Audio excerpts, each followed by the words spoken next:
Your dog is Tommy, and our dog is a dog. Today, I'll give you a nuclear example of this famous Urdu quotation. In February 2022, Russia attacked Ukraine. In March of 22, Russia took control of the largest nuclear power facility in Ukraine at Zaporozhye. A Security Council meeting was held, and Mr. Grossi, the chief of International Atomic Energy Commission, gave 5 principles to the world. First, never attack a nuclear facility.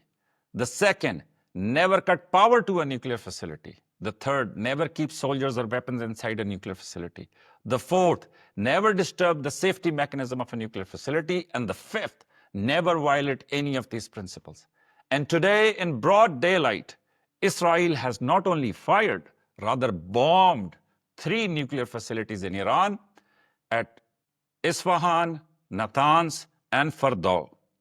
And we see headlines in CNN, BBC, and Times of Israel that all 15,000 centrifuges must have been destroyed because the power was shut off.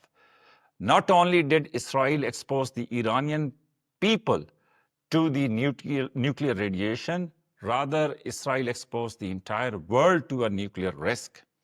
And Mr. Grossi is concerned. That is why we must say that your dog is Tommy and our dog is simply a dog.